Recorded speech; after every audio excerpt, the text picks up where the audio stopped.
नमस्कार। ज्ञान दीक्षा सत्संग में आप सभी का स्वागत है। ज्ञान दीक्षा सत्संग ज्ञान दीक्षा कार्यक्रम का भाग है, जहाँ पे प्रश्नोत्तर और परीक्षाएं आदि आयोजित होते हैं। ये कार्यक्रम ज्ञानमार्ग.गुरु पर सभी साधकों के लिए निःशुल्क और ऑनलाइन उपलब्ध है। तो आज की सत्संग शुरू करते हैं। आज 2 परीक्षाएं हैं, कविता की और विजय की। तो हम शुरू करेंगे कविता से। मेरा पहला प्रश्न है, ज्ञान मार्ग में आने के लिए क्या शर्तें या नियम हैं?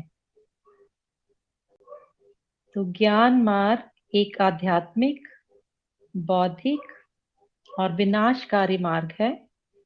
ये बहुत ही सीधा और सरल मार्ग है। यहाँ पर पहले दिन ही मूल ज्ञान दे दिया जाता है, अपने तत्व का बोध करा दिया जाता है। तो इसमें आने के लिए कोई शर्तें या नियम नहीं है, केवल साधक में कुछ गुणों का होना अति आवश्यक है, जैसे जिज्ञासा, मुमुक्षुता, तार्किक बुद्धि, ग्रहणशीलता, गुरु के प्रति श्रद्धा, निष्ठा, ध्यान आदि आदि। ये गुण होना अति आवश्यक है। तो कोई शर्तें या नियम यहाँ पर लागू नहीं होती हैं। तो प्रश्न 2, अज्ञान किसको होता है? अज्ञान अर्थात जो भी मान्यताएं, धारणाएं, अंधविश्वास, मतारोपण जो भी बिना बुद्धि का उपयोग किए मान लिया गया है, वो सारा अज्ञान है। तो ज्ञान किसको होता है? जो इस संसार में लिप्त रहता है, जो मैं और मेरा, उसी को जानता है कि मैं अपने शरीर को सत्य मानता है, अपने शरीर से जुड़े हर संबंध को, इस जगत को सत्य मानता है।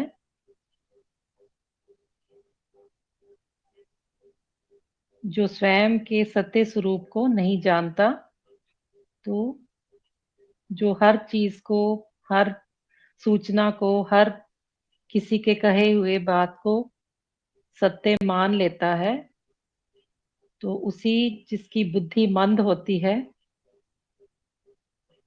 जो शंकाओं से घिरा होता है, उसे ही अज्ञान होता है, क्योंकि उसमें ज्ञान लेने की क्षमता नहीं होती।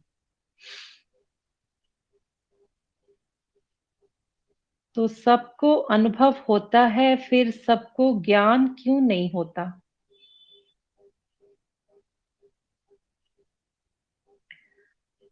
अनुभव तो निरंतर है, नित्य है, तो वो इंद्रियों द्वारा सभी को हो रहे हैं, तो फिर सबको ज्ञान क्यों नहीं होता? तो ज्ञान अर्थात अनुभवों का स्मृति में संयोजन। तो वो तो स्मृति में अनुभवों का संयोजन हो रहा है, लेकिन उस अनुभवों को बुद्धि द्वारा जब तक अपनी तर्क की कसौटी पर कसा नहीं जाता, तब तक वो अज्ञान होता है।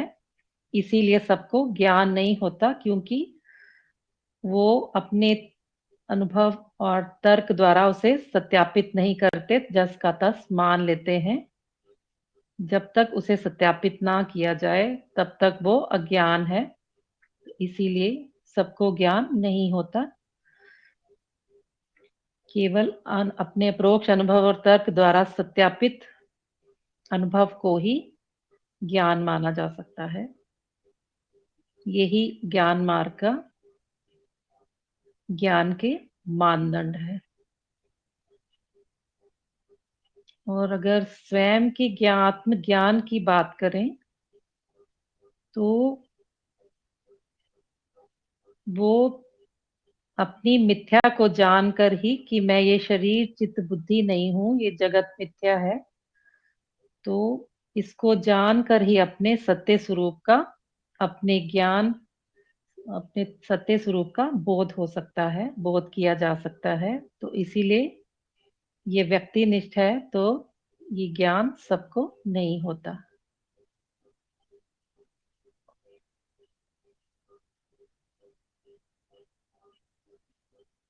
ज्ञान केवल उसी को होता है जो अपनी मिथ्या को जान जाता है। जब उसका नाश हो जाता है अज्ञान का, तभी ज्ञान संभव है।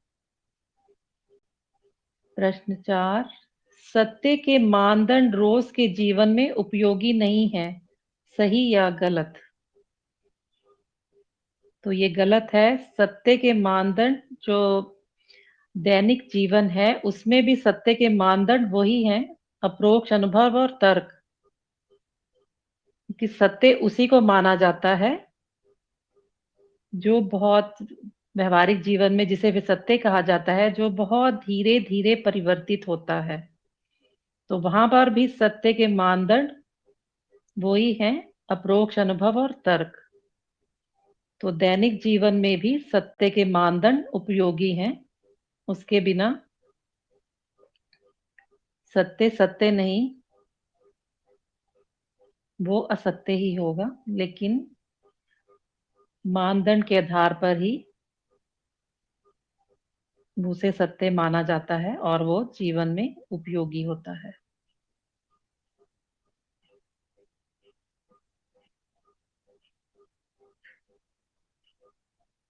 प्रश्न 5, कैसे जाने कि सब अज्ञेय है, अज्ञात नहीं?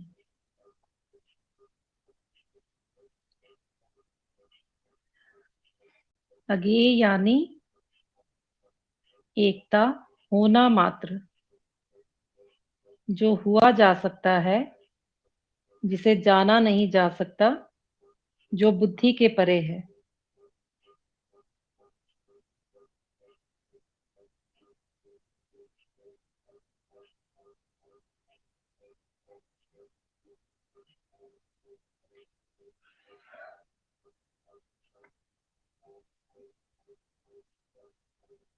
अज्ञात नहीं। तो अज्ञात अर्थात जिसका अभी ज्ञान नहीं हुआ, वो अज्ञात है। जो भविष्य में जाना जा सकता है उसे अज्ञात कहा जाता है। कि वो अभी ज्ञात नहीं है, लेकिन समय आने पर या भविष्य में कभी भी उसका ज्ञान हो सकता है, तो वो अज्ञात है। तो कैसे जाने कि सब अज्ञेय है, अज्ञात नहीं। तो अज्ञेय तो वही है, एकता है, अद्वैत, जहां दूसरा है ही नहीं, जहां कोई जानने वाला ही नहीं है, तो उसे जाना नहीं जा सकता, वो हुआ जा सकता है, वो होना मात्र है। और वो अज्ञात नहीं है, उसका ज्ञान नहीं हो सकता, वो केवल होना मात्र है, तो वो हुआ जा सकता है।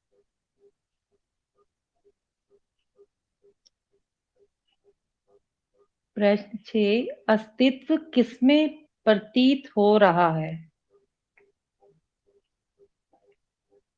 अस्तित्व अर्थात संपूर्णता, पूर्णता, समग्रता।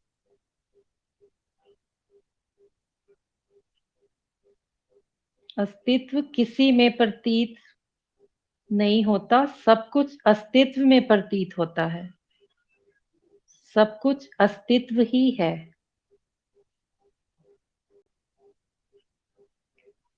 इसीलिए अस्तित्व को संपूर्ण कहा गया है कि उसमें कुछ भी जोड़ा या घटाया नहीं जा सकता।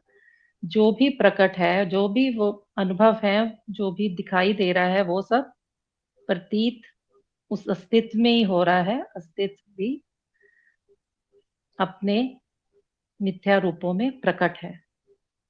तो जो भी प्रतीत है वो अस्तित्व ही है, ना कि अस्तित्व किसी में प्रतीत होता है।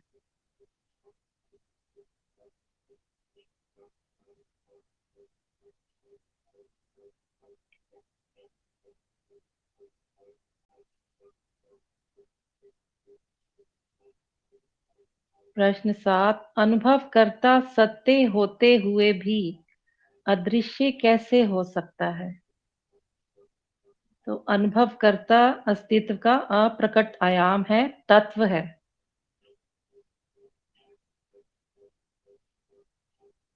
तो वो निर्गुण है, निराकार है,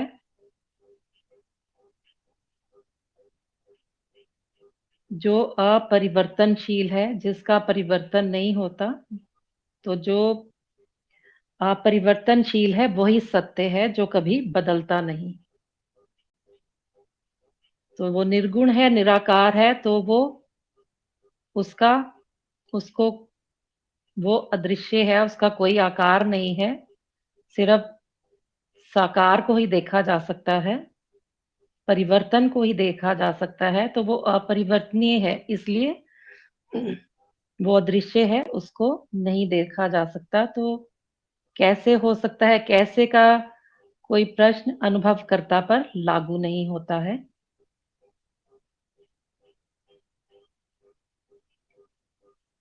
प्रश्न 8, क्या आत्मज्ञान मात्र बौद्धिक समझ है? आत्मज्ञान अर्थात स्वयं का ज्ञान। तो आत्मज्ञान, स्वयं का ज्ञान। तो आत्मज्ञान बौद्धिक समझ नहीं है, आत्मज्ञान होना मात्र है। ये अपने तत्व का बोध करना कि मैं अनुभव करता हूँ, तो ये होना मात्र है। ये हुआ जा सकता है, तो ये बुद्धि के परे है। तो ये बुद्धि की सीमा से परे है, बुद्धि की समझ से परे है। तो इसे जाना नहीं जा सकता, ये होना मात्र है।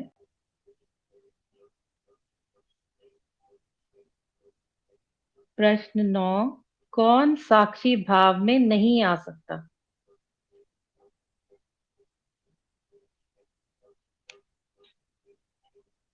साक्षी भाव अर्थात इस ज्ञान में रहना कि मैं अनुभव करता हूँ।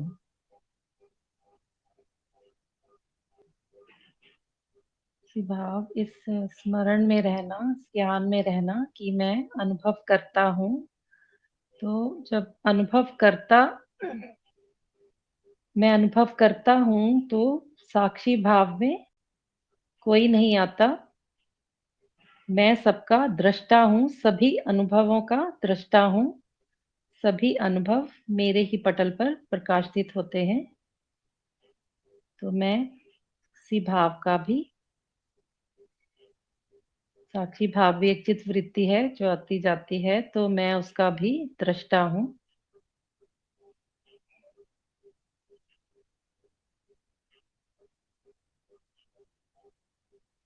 प्रश्न 10, मनन बहुत कठिन है, सही या गलत? मनन अर्थात जो भी गुरु के वचनों को, निर्देशों को श्रवण किया गया है, पढ़ा गया है, उसको अपने अप्रोक्ष अनुभव और तर्क द्वारा सत्यापित करना।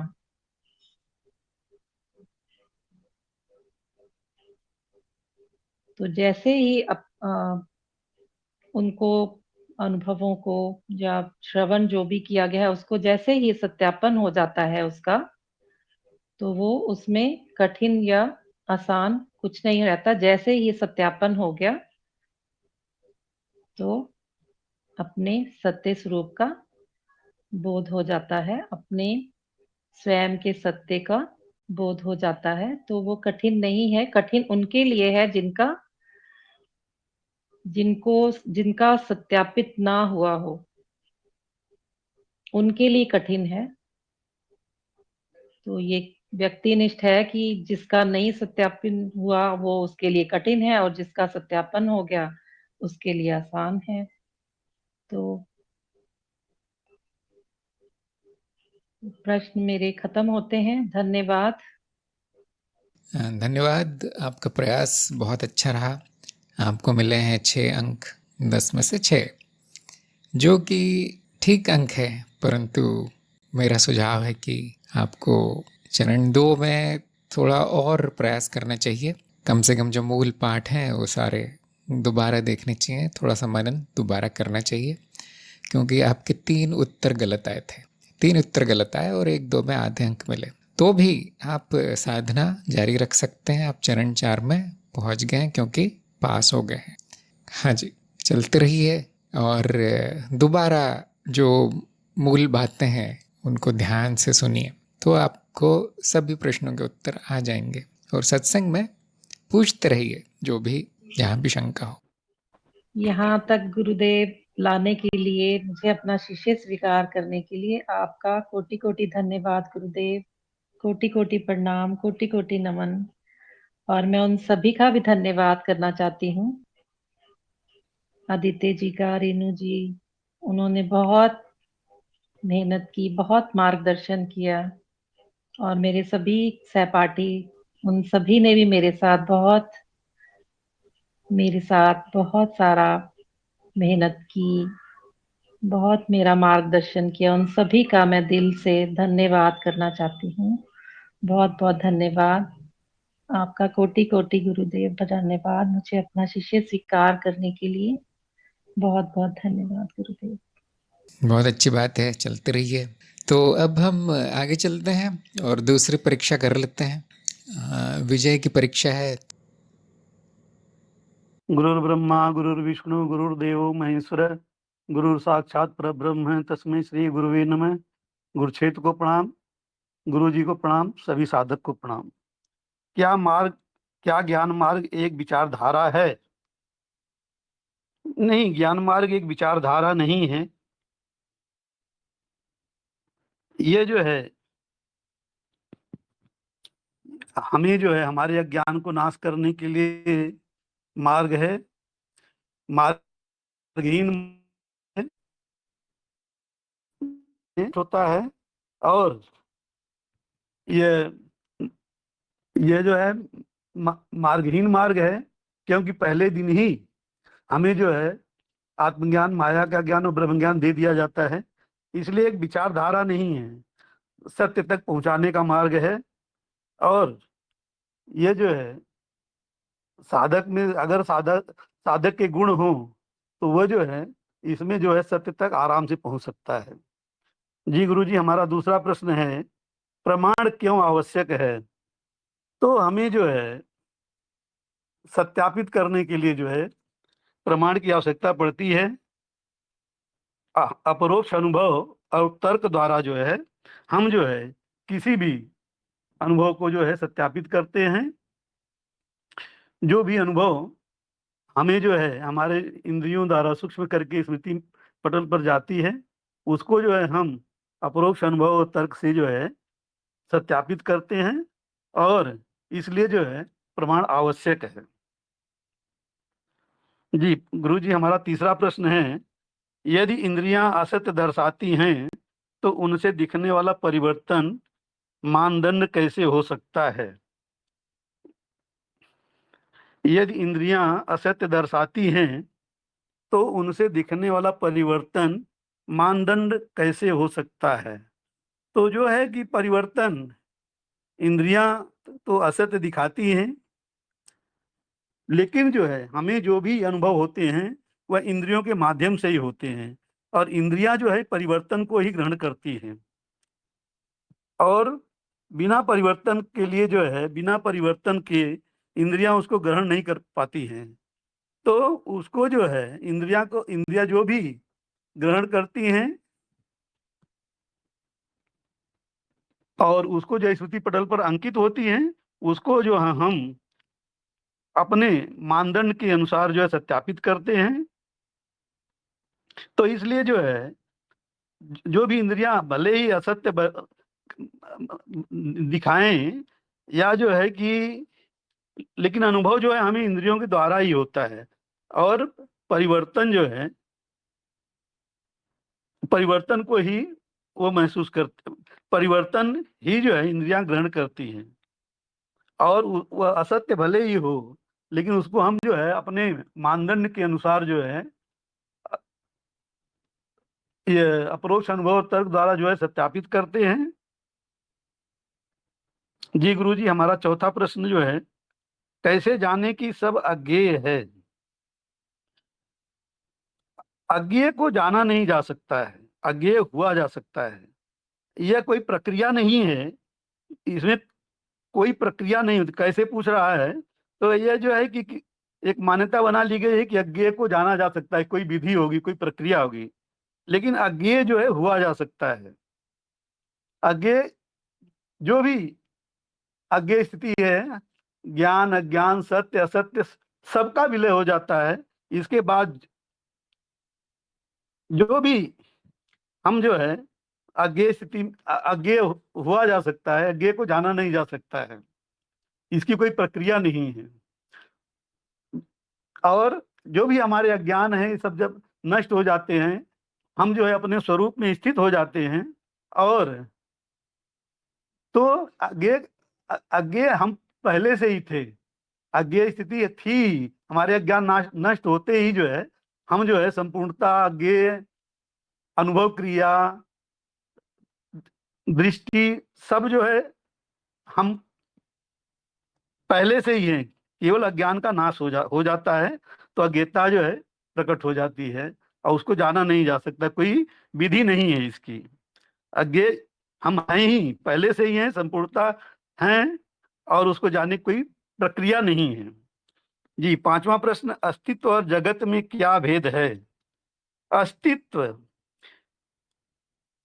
अस्तित्व संपूर्णता जिसमें सभी है, जगत भी उसी में आता है। जगत, जीव, भौतिक, अभौतिक, पराभौतिक, परामानसिक जो भी है सब अस्तित्व में ही आते हैं। जगत भी उसी में आता है। अस्तित्व संपूर्णता का संपूर्णता है, जगत भी उसी में आता है। भेद यही है कि भेद नहीं है। यहाँ ये आ गया है कि मतलब कि यह प्रश्न में जो है एक यह मान्यता आई हुई है कि जगत और अस्तित्व में भेद है। अस्तित्व ही अस्तित्व में ही जगत है, और अस्तित्व में ही सभी आता है। जो प्रकट है वो सब अस्तित्व ही है। जी गुरुजी, हमारा 6वां प्रश्न है, अनुभवकर्ता और शरीर कैसे संबंधित हैं? तो मैं जब हमें जो है आत्मज्ञान होता है, तो जो भी उसमें यह जो है कि जो प्रकट है, जो अनुभव में आ रहा है वो मैं नहीं हूँ, और जो बदल रहा है, परिवर्तनशील है, वो मैं नहीं हूँ। तो यह सब जो है शरीर माया मिथ्या, ये सब जो है कि सब अनुभव होते हैं, और मैं स्वयं, हमारी स्थिति अनुभवकर्ता की है, हम स्वयं अनुभव करता है, ये पता चल जाता है। तो शरीर और अनुभव करता ही है। शरीर जो है कि जीव भाव, ये जो है कि मिथ्या ही है, सभी जो भी प्रकट हैं सब मिथ्या हैं। अनुभव करता ही मैं स्वयं अनुभव करता हूँ, संपूर्णता हूँ। जी गुरु जी, हमारा 7वां प्रश्न है, आत्मज्ञान के क्या प्रभाव होते हैं? तो जब हमें जो है आत्मज्ञान हो जाता है, जैसा मैं पहले प्रश्न में भी बताया कि जब हमें जो है कि नेति नेति विधि से, मैं ये भी नहीं हूँ, शरीर नहीं हूँ, माया नहीं, ये नहीं हूँ, मन नहीं हूँ, बुद्धि नहीं हूँ, नेति नेति जो प्रकट है या जो दिख रहा है वो नहीं हूँ, और दूसरा नियम है इसका कि जो परिवर्तनशील है वो मैं नहीं हूँ। तो यह है आत्मज्ञान। तो आत्मज्ञान पता चल जाता है, तो जो भी आत्मज्ञान का प्रभाव यह होता है कि सब मिथ्या हमें मालूम हो जाता है। मैं स्वयं अनुभव करता हूँ, संपूर्णता हूँ, और जो भी अनुभव हो रहे हैं, जो भी प्रकट आयाम है, जो भी हैं, सब माया है, सब मिथ्या है, इसका ज्ञान हो जाता है। और फिर हम जो है ज्ञान के प्रकाश में जो है कि हम हमारी उत्तरजीविता में जो है कि ये जो है कि दिखने लगते हैं, सभी कर्म जो है ये ज्ञान के प्रकाश में अच्छे होते हैं। जी गुरु जी, 8वां प्रश्न हमारा है, कठिन परिस्थितियों में साक्षी भाव चला जाए तो क्या करना चाहिए? साक्षी भाव, स्वयं का भाव, यह जो है कि स्मृति की उच्च वृत्ति है। हम जो है हमें स्वयं का ज्ञान, संपूर्णता का भाव, स्वयं का भाव ये जो है बना रहता है। लेकिन जब हम जो है उत्तरजीविता के लिए काम करते हैं, उस समय जो है वो जो है स्मरण नहीं रहता है, विस्मरण हो जाता है। तो उस समय जो है ये लगता है कि साक्षी भाव चला गया है। फिर जब हमको याद आता है कि जो है कि जब याद आ गया तो साक्षी भाव स्मरण हो जाता है। तो कठिन परिस्थितियों में साक्षी भाव चला जाए तो क्या करना चाहिए? करना कुछ नहीं है। जो भी परिस्थितियां हैं वो जो है कि मिथ्या ही हैं। ये जो है परिस्थितियां बदल जाएंगी, फिर हम जो है कि अपने साक्षी भाव में आ जाएंगे।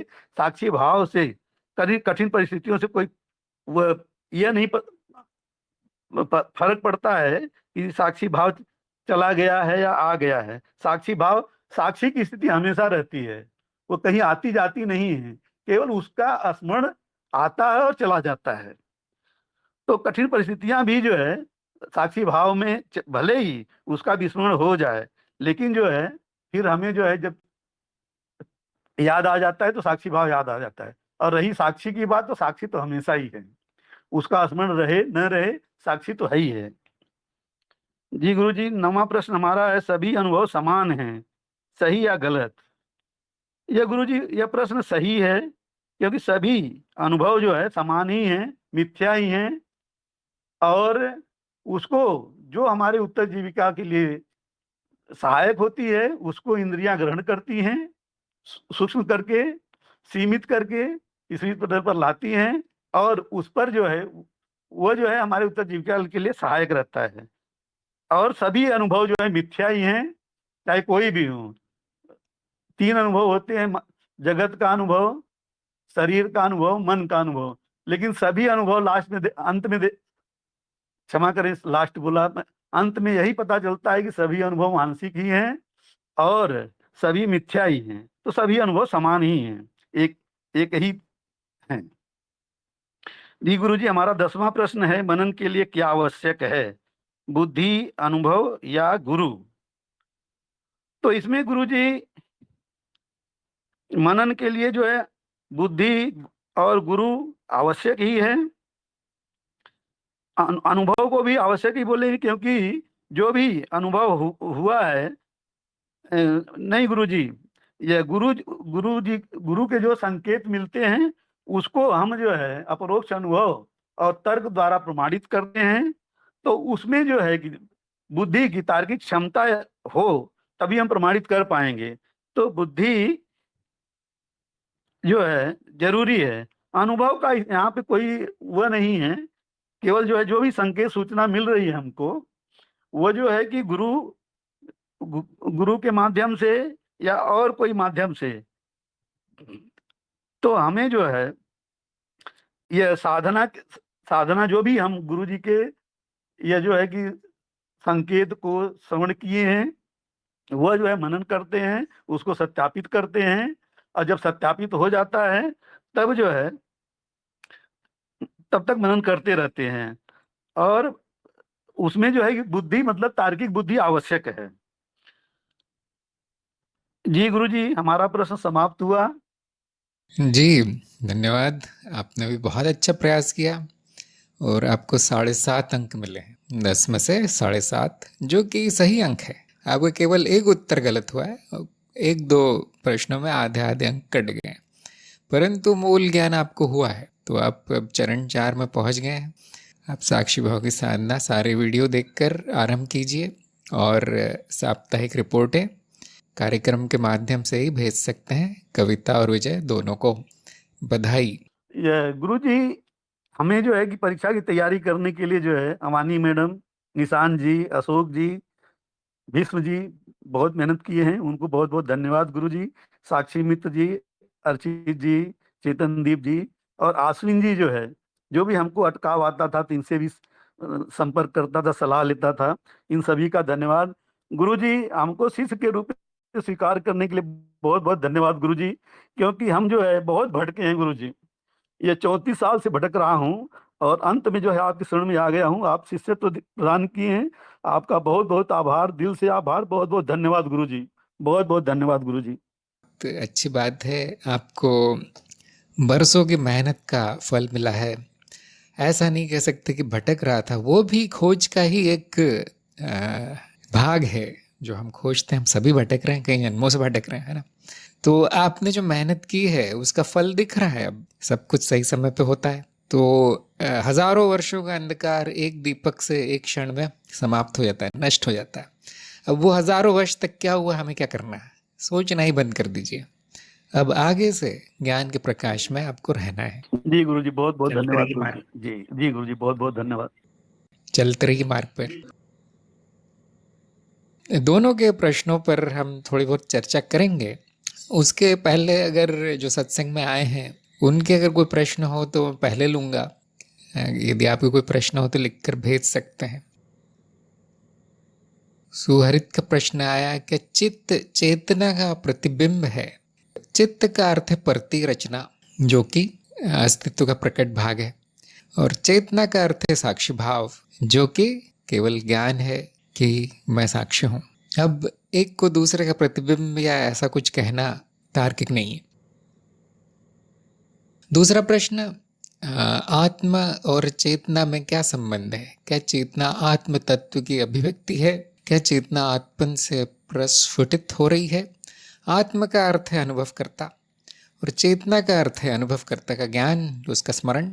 ये संबंध है, तो एक दूसरे की अभिव्यक्ति नहीं है। वो जो साक्षी भाव है वो आत्मज्ञान का परिणाम है।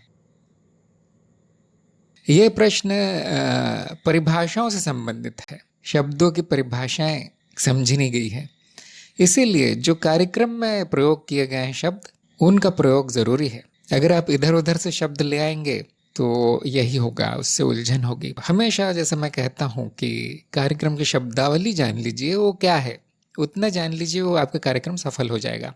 बाकी जो दूसरे दर्शनों में या दूसरे गुरुओं द्वारा प्रयोग किए जा रहे हैं शब्द, उनका अपना अलग अलग अर्थ है, वो स्वयं बताएंगे। जिसने वो शब्द बताया है वही उसका अर्थ बताता है। तो मेरे हिसाब से जो आत्मन शब्द है वो अनुभवकर्ता के समान है, और चेतना जो शब्द है क्योंकि वो आती जाती है, वो साक्षी भाव के समान है। बाकी सभी लोग अपना अपना उसका वर्णन करेंगे। सभी दर्शनों में, सभी मार्गों में उनके अर्थ बदल जाएंगे। इसलिए शब्द सुनकर ज्ञान नहीं होता, ज्ञान केवल अनुभव और तर्क से होता है। चंचल का प्रश्न आया है कि अनुभवकर्ता की अनुभव पर निर्भरता नहीं है, अनुभवकर्ता के ज्ञान की अनुभव पर निर्भरता है। हाँ, बहुत अच्छा प्रश्न है।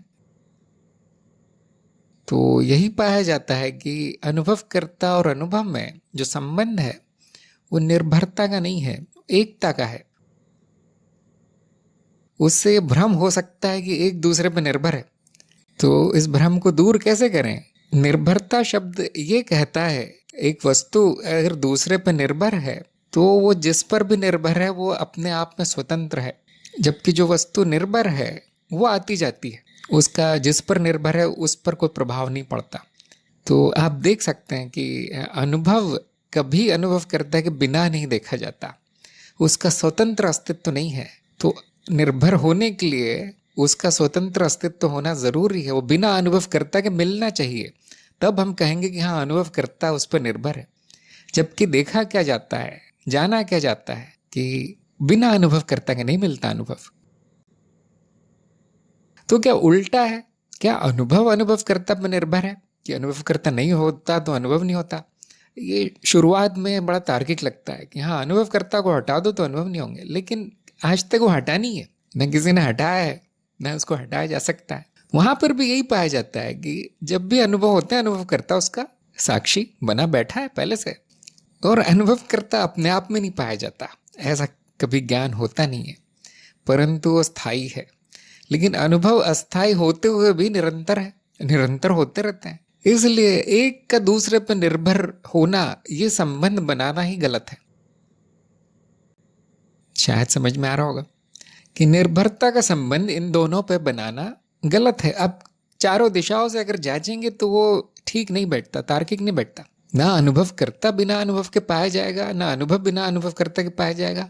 फिर निर्भरता की धारणा लगाना संभव ही नहीं है फिर, क्योंकि निर्भरता की धारणा उसी पे लगाई जा सकती है यदि एक वस्तु बिना पहली वस्तु के पाई जाए, उस पहली के आने जाने का इस पर कोई फर्क ना पड़े। तो इसीलिए संबंध जो मिलता है वो एकता का मिलता है, यानी कि दोनों एक ही है। एक ही को देखने के दो दृष्टिकोण हैं। हाँ, ये बात सही है कि कभी कभी जैसे हम चरणबद्ध ले जाते हैं साधक को, कभी कभी शिष्य को, और जब उसको बहुत अधिक गहराई में नहीं पहुंचाया ज्ञान की, कठिन प्रश्नों के उत्तर नहीं दे पाता कभी कभी, तो संक्षेप में कह दिया जाता है कि देखिए बिना अनुभव करता के अनुभव नहीं होगा। तो उसके मन में धारणा आ सकती है कि हाँ, ये तो अनुभवकर्ता पे निर्भर है। वो कभी कभी ये धारणा भी आ सकती है कि अनुभव नहीं होता तो अनुभवकर्ता भी नहीं होता। लेकिन ये सब काल्पनिक बातें हैं, दोनों साथ में ही होते हैं हमेशा। अनुभव भी कहीं नहीं जाता, भले वो परिवर्तनशील है लेकिन कहीं जाता नहीं है, वो गायब नहीं हो जाता। और अनुभव करता तो नित्य है, तत्व है, तो उसके जाने का सवाल नहीं आता। इसलिए निर्भरता की धारणा छोड़ देनी पड़ती है, और फिर ब्रह्म ज्ञान होने के बाद पता चलता है कि वो एक है। तो आत्मज्ञान के बाद जब तक आप द्वैत में हैं, तब तक इस तरह के प्रश्न आ सकते हैं कि इन दोनों में संबंध क्या है, किस प्रकार का है। और वो संबंध ढूंढते ढूंढते हम ब्रह्म ज्ञान तक पहुंचते हैं, द्वैत के ज्ञान तक, एकता के ज्ञान तक, और वहाँ पे प्रश्न समाप्त हो जाता है। क्योंकि दो नहीं है।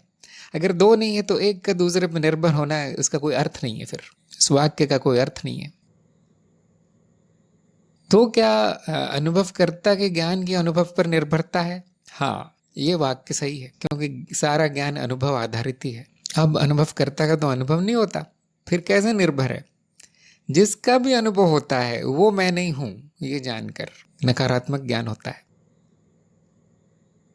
अगर कोई अनुभव ही ना हो तो कोई पूछने वाला भी नहीं होगा कि अनुभवकर्ता क्या है, मैं क्या हूं। क्यों? ये जो पूछने वाला है यही अनुभव है। व्यक्ति, मनोशरीर, यंत्र, चित्त, मनुष्य, और चित्त में ज्ञान संग्रहित होता है, और चित्त स्वयं अनुभव है। सारा अनुभव चित्त ही है। तो ज्ञान नकारात्मक होगा कि जो भी संग्रहित था उसको हटाने के बाद जो शुद्धता बचती है, होना मात्र, वो अनुभवकर्ता का ज्ञान है। तो अगर अज्ञान नहीं होता तो ज्ञान भी नहीं होता। अनुभव के बीच अगर गलत तार्किक संबंध बन जाए तो अज्ञान होता है, उसको अज्ञान कहेंगे, अविद्या कहेंगे, या मन में एक प्रकार का विक्षेप, विकार कहेंगे, और उस विकार का हटना ही ज्ञान है। तो अगर कोई अनुभव नहीं है तो न ज्ञान का प्रश्न आएगा न अज्ञान का। एक आसान सा उत्तर आ सकता है कि हाँ, सारा ज्ञान अनुभवों से ही होगा, और अनुभव करता ज्ञान भी अनुभव से ही होगा, और जो अनुभव हो रहा है उसको नकार कर ही होगा। क्योंकि आप ढूंढने कहाँ जाएंगे? जो सामने दिख रहा है वहीं ढूंढने जाएंगे। शुरुआत ऐसी होती है कि जो सामने है मेरे, जो भी है, भौतिक, मानसिक, पराभौतिक, परामानसिक, उसमें से मैं क्या हूँ, वहीं ढूंढने जाएंगे। और जब आप नहीं मिलेंगे, जो अनुभव कर रहा है उन अनुभवों का, जो मैं नहीं हूं, वो अनुभवकर्ता के रूप में मिलेगा। तो चंचल ने पूछा, अनुभवकर्ता के ज्ञान से यहाँ क्या अर्थ है? आत्मज्ञान, मेरा स्वयं का ज्ञान। जिस भी पटल पर, जिस भी तत्व पर सारे अनुभव उभरते हैं, प्रकाशित होते हैं, वो अनुभवकर्ता है। ये क्या है? ये जानना अनुभवकर्ता का ज्ञान है, और इसी को आत्मज्ञान कहते हैं। क्यों आत्मज्ञान? आत्म का अर्थ है मैं, यही मैं हूं, ये जाना जाता है। जब ये प्रश्न पूछा जाए कि मेरा तत्व क्या है, तो उत्तर यही आएगा कि अनुभव करता है, आत्मन। तो उसी को आत्मज्ञान कह सकते हैं। अनुभवकर्ता का ज्ञान आत्मज्ञान ही है। और बाकी अनुभवों का तत्व जानने का प्रयास करते हैं, तो आप देखेंगे उनका भी वही तत्व है। सबका तत्व एक ही है, जो हो गया ब्रह्म ज्ञान। तो वो एक ही चीज़ है, मैं ही फिर संपूर्णता हूँ, ये ज्ञान होता है। तो मैंने उत्तर देने का प्रयास किया, हो सकता स्पष्ट हो गया हो। तो ये हमेशा ध्यान में रखना चाहिए कि अनुभवकर्ता का ज्ञान अनुभवकर्ता नहीं है। वो हमने अज्ञान को हटाकर अपनी अवस्था में स्थित हुए हैं, ये प्रयास किया गया, और जो भी मिला उसी को आत्मज्ञान या अनुभवकर्ता का ज्ञान कह दिया। अनुभवकर्ता का ज्ञान इंद्रियों से नहीं होगा, किसी को देखकर, कुछ जानकर नहीं होगा, होकर होगा। इसलिए वो नकारात्मक है कि मैं जिसको स्वयं मानता था, मैं जिसको अनुभव करता मानता था, वो बात ठीक नहीं है, वो असत्य निकला। उनमें से कुछ भी मैं नहीं हूँ, लेकिन फिर भी मैं हूँ। अब शुद्धता बची है, ये मेरा होना इतना बचा है, यही अनुभव करता ज्ञान है। और कुछ नहीं जाना जाएगा उसके बारे में। उसके बारे में जो भी मान्यता आती जा रही है उनको हटाकर जो बचता है उसी को ज्ञान कह दिया जाएगा। अगर मान लीजिए अनुभवकर्ता के बारे में एक मान्यता आ गई है कि इसका जन्म भी हुआ होगा जैसे सबका जन्म होता है, इसकी मृत्यु भी होगी जैसे सबकी होती है, अर्थात कि ये भी कोई वस्तु है, तो उस मान्यता को हटा सकते हैं कि नहीं देखिए इसके जन्म की संभावना नहीं है, मृत्यु की भी नहीं है, ये स्थायी है, ये नित्य है, ये तत्व है, वस्तु नहीं है, ये चित्र नहीं है, ये पर्दा है। चित्र जो है वो आते हैं वो जाते हैं, पर्दा वही है। इस प्रकार सारी मान्यताएं एक के बाद एक हम जांच लेते हैं, जो भी आ गई मन में देख लेते हैं कि क्या ये सच है, क्या वो सच है। इसके बारे में वो आप देखेंगे कुछ भी सच नहीं है और बस होना मात्र है यहाँ पर। और इन सारी मान्यताओं को हटा देने के बाद जो बच जाता है वो मैं हूँ, वो अनुभव करता है। जब इतना जान लिया जाता है तो इसी को आत्मज्ञान कहा जाएगा और इसी को अनुभवकर्ता का ज्ञान कहा जाएगा। तो शुरुआत तो ऐसी होती है, इसका रंग क्या है, रूप क्या है, कहाँ मिलेगा, कितना ऊपर जाना पड़ेगा मुझे, कौन सी अवस्था में जाना पड़ेगा, यही बाहर ही ढूंढता है व्यक्ति। पहले ज्ञान लेने का प्रयास वो अनुभव में ही करता है। तो ठीक है, वहीं से शुरू करेंगे और खोज करते जाते हैं, ये भी नहीं है, वो भी नहीं है, ऐसा भी नहीं है, वैसा भी नहीं है, ये भी परिवर्तनशील है, वो तो काल्पनिक है, ये तो किसी ने बोल दिया है बस, ये तो यहाँ लिखा हुआ है बस। ये सब नकारने के बाद जब खोजने वाला अपने इस सही स्वरूप में आ जाता है, जब उसके पास कुछ और बचता नहीं है, बस मैं ही बचता हूँ, तो उसी को अनुभव करता है ज्ञान या आत्मज्ञान कहा जाएगा कि हाँ आत्मज्ञान हो गया। जो भी जिसको भी ज्ञान माना था वो उसका नाश हो गया बस। इसलिए एक वाक्य में कह देते हैं हम, अज्ञेय है अनुभव करता। जैसे सभी वस्तुओं का ज्ञान होता है उसका नहीं होगा, परंतु होकर जरूर जाना जाता है। मैं क्या हूँ वो हो जाना, उसका ज्ञान कह दिया जाएगा। हाँ मुझे ज्ञान हो गया मैं क्या हूँ इतना संक्षेप में कह दिया जाएगा। अगला प्रश्न है सत्याकाश का, क्या सारे अनुभव अज्ञान ही है? नहीं, अनुभव तो अनुभव है, अस्तित्व का प्रकट रूप है। उनके कारण अज्ञान हो सकता है और उनके कारण ज्ञान भी हो सकता है। अनुभवों के बीच अगर अजीब से संबंध बना दिए जाए, अतार्किक मनगणंत, तो उसको हम कहेंगे अज्ञान है। और अनुभवों के बीच तार्किक संबंध बना दिए जाए तो हम उसे कहेंगे वो ज्ञान है। तो अनुभव को ज्ञान कहना या अनुभव को अज्ञान कहना ठीक नहीं, क्योंकि वो तो अस्तित्व का प्रकट रूप है, जो प्रकट है वो है। अब ये मनोशरीर यंत्र उसे करता क्या है, उसको जो सारे अनुभव स्मृति में संचित हो रहे हैं वो किस प्रकार से संचित हो रहे हैं, उससे तय होता है कि वो ज्ञान संचित हुआ या ज्ञान संचित हुआ। जैसे आपको शरीर का अनुभव हो रहा है और अगर वहाँ पे स्मृति में ये छाप पड़ गई कि मैं ही शरीर हूँ, क्योंकि मुझे किसी ने बता दिया है या मुझे तो ऐसा ही लगता है, शरीर का अनुभव तो हो रहा है अपने आप में, वो पूर्ण है, सही है, शरीर है बस। लेकिन उसके जो संबंध बना दिया गया है मेरे साथ, व्यक्ति के साथ, कि मैं ही शरीर हूँ, वो अज्ञान है। कोई अनुभव नहीं बोल रहा है कि तुम शरीर हो, ये अनुभव नहीं बोल रहा, ये उस व्यक्ति ने अपनी मनगढ़ंत धारणा बना दी या फिर कहीं से सुन लिया या अपनी परिस्थितियों से खुद ही निर्णय ले लिया। क्योंकि जब भी कोई आपकी तरफ इशारा करता है तो शरीर की तरफ इशारा करता हुआ पाया जाता है। कोई कहेगा तुम ऊंचे हो, तुम गोरे हो, तुम काले हो, इशारा शरीर की तरफ है। तुम स्त्री हो, तुम पुरुष हो, शरीर की तरफ इशारा हो रहा है। तो बच्चे के मन में धारणा आई जाती है कि तुम और शरीर एक ही हैं। जो तुम शब्द है वो मेरे लिए कहा गया है, वो इशारा शरीर के लिए की तरफ किया गया है, ये दोनों चीज़ें एक ही है। लेकिन वो अनुभव नहीं कर रहा, बस वहाँ शरीर है, वो ऊंचा है, काला है, गोरा है, स्वस्थ है, अस्वस्थ है, स्त्री है, पुरुष है, इतना ही बता रहा है वो अनुभव। उसके बारे में मान्यताएं बना दी गई। फिर जगत है वो अपनी जगह पे बिल्कुल सही है, वो जगत नहीं कह रहा कि मैं सत्य हूँ, कभी नहीं कह रहा। सारी वस्तुएं, कोई भी वस्तु आप उठा लीजिए, वो वस्तु कहती हुई नहीं पाई जाती कि मैं सत्य हूँ, वो परिवर्तित होती हुई प्रतीत हो रही है। बस मन में धारणा आ गई कि यही सच है जो दिख रहा है सामने, यह अज्ञान है। तो इसका मतलब ये नहीं कि वो जगत अज्ञान है, नहीं, न जगत अज्ञान का कारण है, नहीं, वो व्यक्ति की बुद्धि अज्ञान का कारण है कि उसने कुछ भी सोच लिया, पूछा तक नहीं। क्यों सोच लेते हैं हम कि जगत सत्य है? क्योंकि उसी पे हमारा जीवन टिका है और कुछ है नहीं हमारे पास। शरीर, खाना पीना, घर, संबंधी, ये ना हो तो जीवन नहीं है। तो कोई भी व्यक्ति उसको सत्य ही मान लेगा, क्योंकि बुद्धि शुरू में ऐसी होती है। जो खोजता है वो पाता है, जो नहीं खोजता वो मान लेता है, जो खोजेगा वो प्रश्न चिन्ह लगाएगा कि मैंने मान तो लिया है लेकिन सच है, बात सच है भी या नहीं। और उसमें गुरु और शास्त्र इस आग में घी का काम करते हैं, वो बताते रहते हैं कि नहीं नहीं तुम जो बोल रहे हो सत्य नहीं है, लेकिन केवल उनके बताने से कोई विश्वास करता नहीं, इसलिए उसका प्रमाण लाना पड़ता है, वो खोजने से ही मिलता है। तो अनुभव अज्ञान का भी कारण हो सकते हैं, ज्ञान का भी कारण हो सकते हैं, और अगर उसको सही दिशा से देखा जाए तो ज्ञान मिलता है।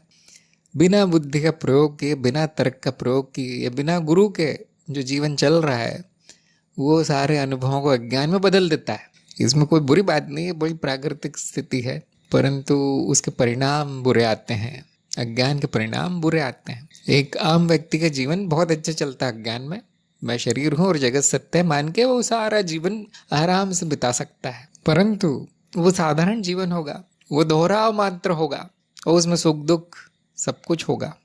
और जो खोजने निकले हैं कि इससे मैं संतुष्ट नहीं हूँ, जो भी माना गया है, जो भी बताया गया है, वो जान पाते हैं ज्ञान क्या है, वो जान पाते हैं सत्य क्या है, बस इतना ही है। अगर अनुभव हो रहा है और वो व्यक्ति कोई धारणा ना बनाए कि हाँ ये दिख रहा है मुझे, पता नहीं सच है या झूठ, तो वो कहलाएगा अबोध। उसको ज्ञान नहीं है, लेकिन उसको अज्ञान भी नहीं, उसने मान भी नहीं लिया कुछ, तो अनुभव बस है, और वो उसका प्राकृतिक परिणाम अबोधता है। वो व्यक्ति कहता है हाँ ये दिख रहा है, ये उपयोगी है, कर लो, इसका उपयोग कर लो। अगर वो व्यक्ति कहता है कि यही सच है और कुछ सच हो नहीं सकता, अब अज्ञान है उस, अब उसके मन में एक विकार आ जाता है, अब वो उन वस्तुओं के पीछे भागता है, उनको पाने के लिए कुछ भी करने को तैयार है, स्वयं को शरीर समझ के या कुछ और समझ के किसी तरह से वो बस जीवन जी रहा है। तो हम कहेंगे इसकी प्रगति नहीं हुई। जो प्रगति करना चाहते हैं वही जानने का प्रयास करते हैं कि जो सामने हो रहा है वो क्या है, फिर वो अबोधता की स्थिति में आ जाते हैं कि मैंने अपना सारा ज्ञान त्याग दिया है, मैं नहीं जानता क्या है, मैं नहीं जानता, ये कहना ही ज्ञान की शुरुआत है, ज्ञान मार्ग की शुरुआत है। अब खोज शुरू होती है, मैं नहीं जानता है क्या है, अब कोई बताओ मुझे, खुद खोजने जाएगा तो बहुत समय लग सकता है। तो जो पहले खोज चुका है उसके पास हो जाता है हाथ जोड़कर कि मैंने सुना आप सब जान गए, आपने सब खोज लिया है, मुझे ही बताइए। तो कहता हाँ जाओ, ये कार्यक्रम है, ये आश्रम है, यहाँ बैठो सुनो ये विधि है, श्रवण मनन निध्यासन बताई मैंने। उस व्यक्ति का नाम है गुरु। तो गुरु वो है जो आपको अपने अनुभवों का सही प्रयोग सिखाता है। बिना गुरु के अज्ञानी होगा, इधर उधर से मान लिया जाएगा सुनकर। तो अनुभव अज्ञान भी दे सकता है, हाँ ज्ञान भी दे सकता है। दिशा क्या है उस पर निर्भर है, वो दिशा दिखाने का कार्य गुरु का है, मार्ग दिखाने का कार्य गुरु का है। गुरु बोलेगा मैंने यहाँ ढूंढा, तुम भी यहाँ ढूंढो, देखो यहाँ बुद्धि का प्रयोग ऐसा करना है, वैसा नहीं। अब वो उसी अनुभव का, उसी बुद्धि का प्रयोग करके ज्ञान प्राप्त कर लेता है, उसको हम कहते हैं वो साधक है, मुमुक्षु है, जिज्ञासु है। सत्याकाश का अगला प्रश्न है, क्या सब कुछ ब्रह्म है, यहाँ तक कि मैं भी ब्रह्म ही हूँ, लेकिन ऐसा कहने से भ्रम पैदा होता है, कैसे इस अज्ञान का नाश करें? क्या भ्रम पैदा होता है ये भी लिख दीजिए। सब कुछ भ्रम है, ये सब कुछ ब्रह्म है, कैसे जानेंगे? क्या भ्रम पैदा होता है बताइए। ये वाक्य सब कुछ ब्रह्म है बिल्कुल ठीक है, 100% सही है। सब कुछ में मैं भी आ गया तो ये भी ठीक है, आप भी आ गए, हाँ आप भी ब्रह्म है। अब भ्रम क्या हुआ इसमें बताइए। सत्याकाश ने कहा ऐसा लगता है मैं ब्रह्म नहीं हूं, कोई बात नहीं, सबको लगता है ऐसा, लेकिन लगना किसी भी समस्या का उपाय नहीं है। ऐसा लग रहा है मुझे, खोज जारी रखिए, खोज करते रहिए। मुझे ऐसा लगता है मैं ब्रह्म नहीं हूं, लेकिन लोग कह रहे हैं कि मैं ब्रह्म हूं, ये बड़े बड़े गुरु सभी लोग कह रहे हैं, बड़े बड़े शास्त्र में लिखा है, तो ऐसा कैसे हो सकता है? अर्थात मुझे जो लग रहा है हो सकता है वो गलत हो, ऐसा विचार कीजिए। सत्याकाश को मैं कहूँगा जो आपको लग रहा है वो गलत हो सकता है, इस बारे में आप खुलापन रखिए और खोजिए क्यों कहा है ऐसा। जो खोजेगा वो पाएगा। अब प्रश्न आता है कैसे खोजूं? तो कई मार्ग है, कई गुरु हैं, कोई भी अच्छा मार्ग पकड़ लीजिए, जो गुरु आपको पसंद हो वो उसके शरण में चले जाइए, निर्देश मानिए, क्या निर्देश दिए जाते हैं मानिए। अगर आप सुन लेंगे केवल कि सब कुछ ब्रह्म है तो कोई ज्ञान नहीं होगा। आप पढ़ लेंगे कि मैं ब्रह्म हूँ, चाहे वो संस्कृत में ही पढ़ा हो आपने या अंग्रेजी में या चीनी भाषा में, कोई ज्ञान नहीं होगा, वो गुरु ही बताता है। जैसे प्रश्न आते हैं सबको अनुभव सबको हो रहा है, ज्ञान क्यों नहीं हो रहा? आता नहीं है लोगों को, जन्मजात नहीं होता लोगों में ज्ञान कैसे लेना है, क्योंकि जीव ज्ञान के लिए नहीं बना है, वो जीवित रहने के लिए बना है मनुष्य शरीर यंत्र। जो जीवन में सहायक है उसको सत्य मान लेता है, उसको ज्ञान मान लेता है। जबकि आध्यात्मिक ज्ञान जीवन के परे है, वो लगने से परे है, वो बोलने से परे है, वो लिखने से परे है। सत्याकाश ने कहा मैं तो अपने ही गुरु के शरण में हूं, अब कहीं नहीं जाना है। तो विधि अपना ही है, जो बताई गई है आपको वो विधि अपना ही है। पहले स्वयं को जानिए। कोई बात नहीं, अगर मन ये कहता है कि मैं ब्रह्म नहीं हूं, तो कम से कम इतना तो जान लीजिए फिर है क्या ये मैं का अर्थ क्या है, ये कार्यक्रम में आपके विधिवत बताया गया है। तो आपका सत्याकाश का जो पहला कार्य मैं आपको देता हूँ, स्वयं को ही जान लीजिए, ब्रह्म को छोड़ दीजिए, अभी उसको छोड़ दीजिए। वो बहुत बड़ी चीज़ है, सामान्य आदमी के लिए जानना संभव नहीं है। स्वयं से शुरू कीजिए, मैं क्या हूँ, और वहाँ तक पहुँचने के मार्ग कार्यक्रम में दिखाया गया है। आत्मज्ञान के पाठ तक आप पहुँच जाएं और आपकी शंकाएं मिट जाएं, तो आप मुझे दोबारा पूछिए कि ब्रह्म क्या है। ये इतना कीजिए आप। जब स्वयं के बारे में सारी शंकाएं मिट जाएं, आत्मज्ञान हो जाए, तब आप मुझे पूछिए दोबारा यही प्रश्न। विधिवत चलना बहुत ज़रूरी है। देखिए, इधर उधर से सुन लेना ये विधि नहीं है फिर तो कुछ भी लग सकता है ना। अंजू ने पूछा है, गुरु के बिना प्रगति नहीं, गुरु दर्शन के बिना पूर्ण समर्पण होना थोड़ा सा कठिन है। सही समय का इंतज़ार बहुत लंबा हो चला है, आपके दर्शन कब होंगे? जब आपको स्वयं के दर्शन होंगे तो मेरे भी हो जाएंगे और सबके हो जाएंगे। वही अंतिम दर्शन है। क्या आपको स्वयं के दर्शन हो गए? वही मैं हूं। अब ये मान्यता है त्यागना अच्छा है कि ये वाली चीज के दर्शन होंगे, वो वाले आदमी के दर्शन होंगे, तब कुछ प्रगति होगी। क्या उस मान्यता में कुछ सत्य है? क्योंकि गुरु का सारा प्रयास यही था कि वो दिखा दे कि आप क्या हैं। अगर गुरु का प्रयास ये होता कि वो दिखा दे कि ये मनुष्य शरीर क्या है, आ जाओ बेटा यहाँ आ जाओ, मुझे देख लो, मेरी शक्ल देख लो, सारा ज्ञान हो जाएगा, तो गुरु वो सब नहीं करता जो आपके लिए किया जा रहा है। कोई शिक्षा नहीं दी जाती। अगर आपको ज्ञान के बाद समर्पण नहीं हुआ, तो जो ज्ञान देने का माध्यम है, जो ज्ञान का माध्यम है ना, गुरु माध्यम मात्र है, उसके दर्शन से भी ज्ञान नहीं होगा, समर्पण नहीं होगा। तो वो सब छोड़ दीजिए। जिसको कहते हैं ना कि रेगिस्तान में पानी की तलाश कर रहे हैं आप, कभी नहीं होगा। जो गुरु बता रहा है वो कीजिए। गुरु बता रहा है कुआं कैसे खोदना है, भटकना नहीं सिखा रहा वो इधर उधर, यहाँ जाओ वहाँ जाओ। वो बोल रहा है कुआं कैसे खोदना है। जब कुआं खुदेगा तो आपकी प्यास बुझेगी, तब तक प्रगति नहीं होगी। जब तक आप गुरु जो बता रहा है वो नहीं करते, ज्ञान नहीं होगा। ज्ञान होगा तो समर्पण होगा। बाकी आप कितने भी लोगों को देख लीजिए, कितने भी लोगों को मिल लीजिए, कुछ नहीं होगा। भ्रम हो सकता है, हाँ, भ्रम हो सकता है कि वो मान्यता थी मन में कि हाँ इनको देख कर ही कुछ होगा, तो वो भ्रम थोड़ी देर के लिए खत्म हो सकता है, लेकिन फिर से वो शुरू हो जाएगा कि ये तो हुआ ही नहीं, अब किसको देखने जाऊं, अब किससे मिलने जाऊं। तो इस बात पे ध्यान दीजिए कि मैं कर क्या रहा हूँ, बता क्या रहा हूँ, मैं बोल क्या रहा हूँ, मैं सिखा क्या रहा हूँ, उस पर ज़्यादा ध्यान दीजिए। केवल अंजू को ही नहीं, सबको मैं यही सुझाव देता हूँ। बाकी मन जो भी कहता है वो सब बेकार है। देखिए, सब बेकार है। वो कहेगा ये कठिन हो रहा है, नहीं वो प्रगति नहीं हो रही है, वो बकवास है, मन मानसिक बकबक है वो। गुरु क्या कह रहा है, देखो ऐसा करोगे ऐसा ज्ञान लोगे, ये सीख लो, ऐसा लिखो, ये तर्क प्रयोग करो, ये मनन करो, ये परीक्षा दो, ये कह रहा है गुरु। अगर वो नहीं करेंगे तो ना प्रगति होगी, ना समर्पण होगा, ना ज्ञान होगा। अब कठिन है, अब कठिन है। अब वो गुरु 24 घंटे भी बैठ जाए आपके सामने, कुछ नहीं होगा। तो गुरु के दर्शन कब होते हैं? जब आत्मदर्शन होता है। सारा प्रयास उसी का है, आपकी सफलता वही है। आपने वो जान लिया जिसको गुरु भी मैं कह रहा है कि मैं ये हूँ, मैं ये हूँ, उसका नाम अनुभव करता है, अनुभव करता है। आप भी वही जान लीजिए वही असली गुरु है। गुरु तो आपके अंदर है, अब कहाँ ढूंढते हो वो यही है, इसी समय है। अब किसका इंतजार करते हो? जब ये मान्यताएं मिट जाए, जब मन शांत हो जाए, जब मन के अब मुझे कुछ नहीं चाहिए, उसको हम कहेंगे समर्पण।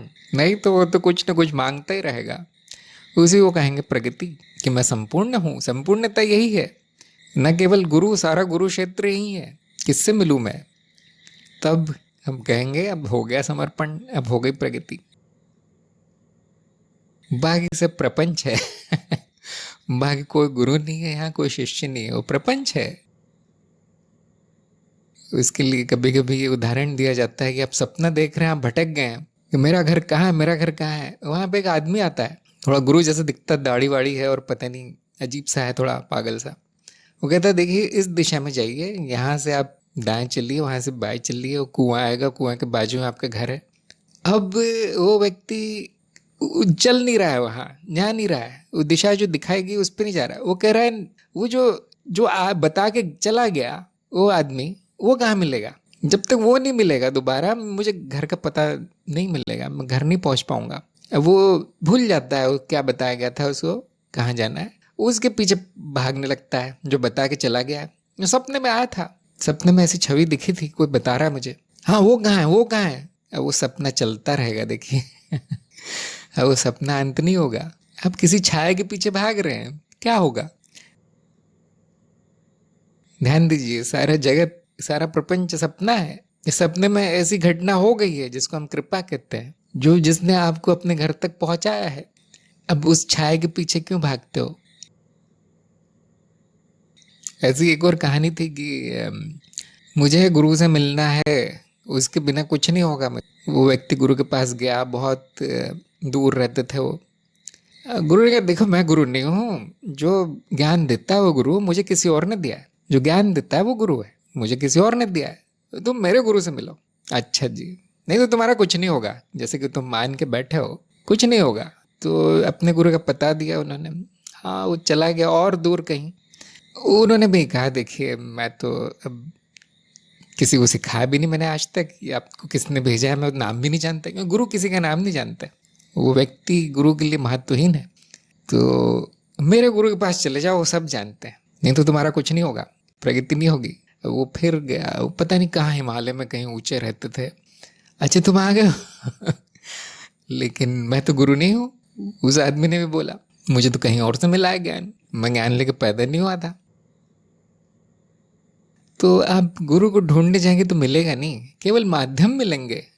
वो अपने आप को गुरु कभी कहेंगे नहीं, वो जनता गुरु कहेगी। वो जनता की श्रद्धा है। देखिए उनकी श्रद्धा ऐसी ओस की बूंद की तरह होती है, वो सुबह होने पे उड़ जाती है वो जनता की श्रद्धा ऐसी होती है। जो गुरु, जिसको गुरु कह रहे हैं उसी को वो लोग अब अपराधी कहेंगे, कातिल कहेंगे, कुछ और भी कह देंगे ना, पाखंडी कह देंगे। उनके जो मन आता है वो कहते हैं। आम जनता ऐसी है।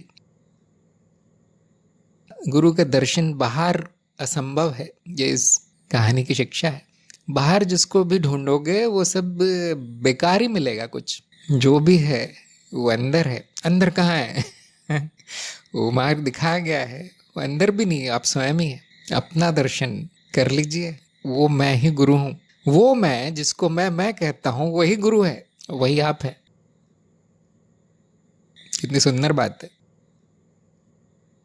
हाँ, लोग शुरुआत ऐसी करते हैं, बाहर ही ढूंढते हैं हर चीज़।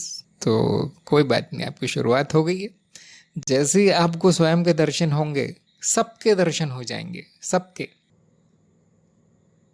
परीक्षा के प्रश्नों की तरफ चलते हैं। कविता के प्रश्न थे ज्ञान मार्ग के लिए में आने के लिए क्या शर्तें एवं नियम है। तो इनका उत्तर बहुत सही आया कि कोई शर्त नियम नहीं है, परंतु गुण होना जरूरी है। लेकिन ये भी शर्त नहीं है, वो गुरु पर निर्भर है। जिसमें गुण कम है उनको, उसको भी गुरु स्वीकार कर लेता है। वो गुरु पर निर्भर है, लेकिन गुण जरूरी है, नहीं तो आकर फायदा नहीं होगा, गुरु के पास जाकर फायदा नहीं होगा। नंबर 2, अज्ञान किसको होता है, इसके भी उनको पूरे अंक मिले। लेकिन मैं इसमें ये जोड़ना चाहता हूँ कि सबको अज्ञान ही तो होता है। ऐसा कौन है जो बोल रहा है मुझे सारा ज्ञान हो रहा है? सबको अज्ञान ही होता है। लेकिन कोई बड़ी बात नहीं, उसको हटाया जा सकता है। हटाने के बाद क्या पता चलता है कि जिसको अज्ञान हुआ था वो भी मिथ्या है, वो भी नहीं है। तो ज्ञान किसको होता है? वो भी नहीं है। तो यहाँ ज्ञान के पहले ज्ञान के बाद वाली बात आ गई कि ज्ञान के पहले हम ये कहेंगे कि हाँ, व्यक्ति को अज्ञान होता है, इस मनुष्य को अज्ञान होता है, ये शिष्य अज्ञानी है, ऐसा नाम रख दिया जाएगा, थोप दिया जाएगा उस पर कुछ। परंतु ज्ञान होने के बाद ये सब समाप्त हो जाता है। न अज्ञान है, न ज्ञान है, न ज्ञानी है, न अज्ञानी है, न वो था न कभी होगा। ये ज्ञान होने के बाद की स्थिति है, वो जो कि किसी को नहीं होता। ये है ना, पहली जैसा लगता है एकदम कि ये सब क्या बातें हैं, अर्थहीन बातें हैं। हाँ, वो ऐसे ही लगेगा, जिसको अज्ञान है उसको कुछ नहीं समझ में आएगा। इसीलिए मार्ग पे चलना जरूरी है, तब समझ में आएगा। फिर भी इनको पूरे अंक मिल गए। नंबर 3, सबको अनुभव होता है फिर सबको ज्ञान क्यों नहीं होता? इसमें इनको आधे अंक मिले।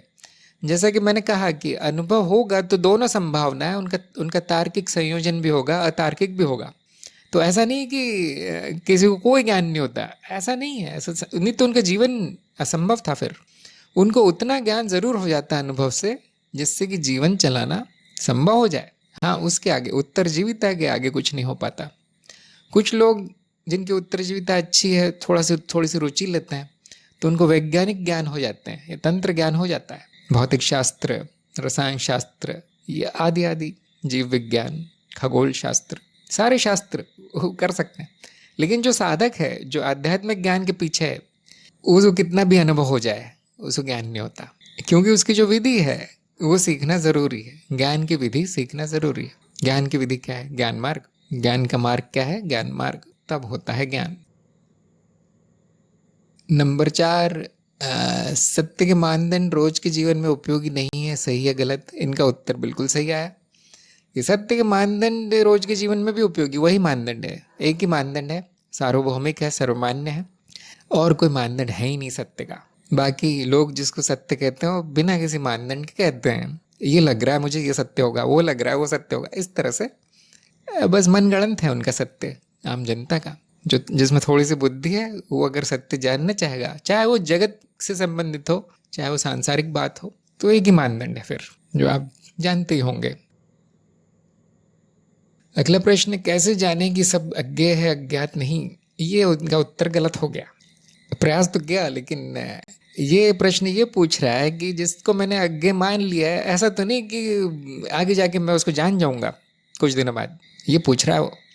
ऐसा तो नहीं कि आप जिसको अज्ञेय कह रहे हैं वो बस आप नहीं जानते इसलिए कह रहे हैं, हम जान जाएंगे, हम ढूंढ लेंगे, ऐसा कह रहा है वो व्यक्ति। तो कैसे जानेंगे कि आप अज्ञेय तक पहुंच गए, अब नहीं जान सकते? कैसे जानेंगे? इसका बहुत आसान तरीका देखिए। वो अज्ञेय है, आप उसको कहेंगे जिसका अनुभव नहीं हो सकता, और जो नित्य है, फिर भी नित्य है, जिसका कभी न कभी अनुभव हो सकता है। अब मैं नहीं जानता वो क्या है, परंतु उसका अनुभव संभव है, प्रयोग से अनुभव लिया जा सकता है प्रयोग करके, और फिर वो अज्ञात ज्ञात हो जाता है। ऐसा क्या है जो अभी इसी समय है परंतु अनुभव नहीं हो सकता, ज्ञात नहीं हो सकता, परंतु वो है? वो मैं स्वयं हूँ वो आप स्वयं है, वो अज्ञेय है, वही ब्रह्म है, वही अस्तित्व है, वो अभी इस समय है, परंतु वो कोई ऐसी वस्तु या घटना नहीं है जिसके आगे जाके ज्ञान हो जाए। तो ये कौन कहेगा? इस तरह के प्रश्न कौन करेगा जो जानता भी नहीं कि अज्ञेय किसको कहा गया है? ऐसा नहीं, अज्ञेय उसको नहीं कहा गया मैं नहीं जानता भाई क्या है, ऐसा नहीं। अज्ञेय उसको कहा गया कि मैं पूरी तरह जानता हूँ मैं किसको अज्ञेय कह रहा हूँ, वो मैं स्वयं हूँ। न केवल जानता हूँ क्या है, वो मैं ही हूँ, वही सब कुछ भी है, जितना भी कह देगा वो। अगला प्रश्न है, अस्तित्व किसमें प्रतीत होता है? पूरे अंक मिले, बहुत सही उत्तर आया। हम कहते हैं कभी कभी कि सब कुछ प्रतीति होता है। अब कोई कह देगा, पूछ लेगा, फिर अस्तित्व भी प्रतीत हो रहा होगा, और आप ये कहते हैं कि सब कुछ मेरे पर्दे पे प्रतीत होता है, इस पटल पर, अनुभवकर्ता के पटल पर, तो अस्तित्व भी अनुभवकर्ता के पटल पर ही प्रतीत हो रहा होगा। तो यहाँ पे अस्तित्व की परिभाषा में थोड़ी सी समस्या है कि जो अनुभव है उसको अस्तित्व मान लिया गया है, परंतु वो अस्तित्व का प्रकट रूप है। अस्तित्व क्या है वो नहीं जाना जाता, उसका जो मिथ्या रूप है वो जाना जाता है। और वो कहाँ प्रकट हो रहा है? अस्तित्व में प्रकट हो रहा है। वो पर्दा भी अस्तित्व है जिसमें सारे चित्र प्रकट है, प्रतीत हो रहे हैं। तो अस्तित्व प्रतीत नहीं होता, देखिए अनुभव प्रतीत होते हैं। ऐसा लगता है कि कुछ अनुभव हो रहे हैं, ऐसा भ्रम होता है, वो भी नहीं है, वो भी सत्य नहीं है, शून्यता है।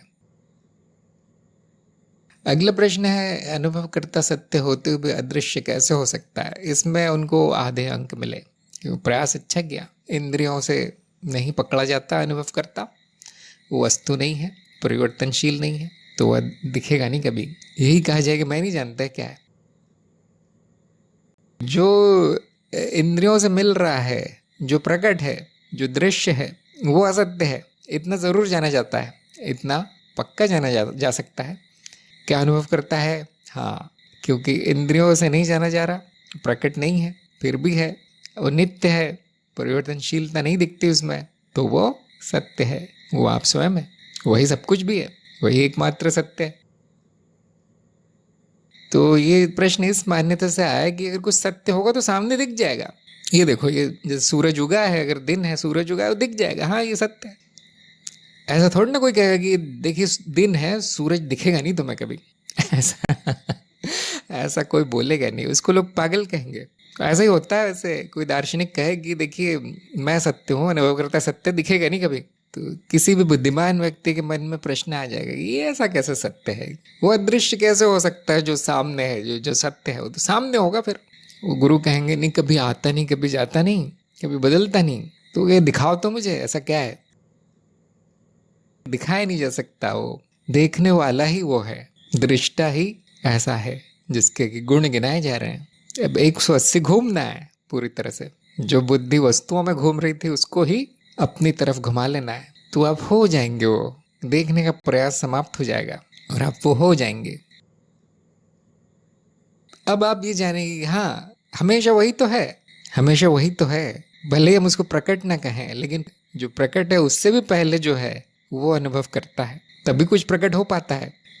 तो वो हमेशा है देखिए, परंतु बुद्धि कहती वो है नहीं, दिख नहीं रहा मुझे। वो ऐसे ही है जैसे सिनेमा चल रहा है पर्दे पे, तो पर्दा हमेशा है।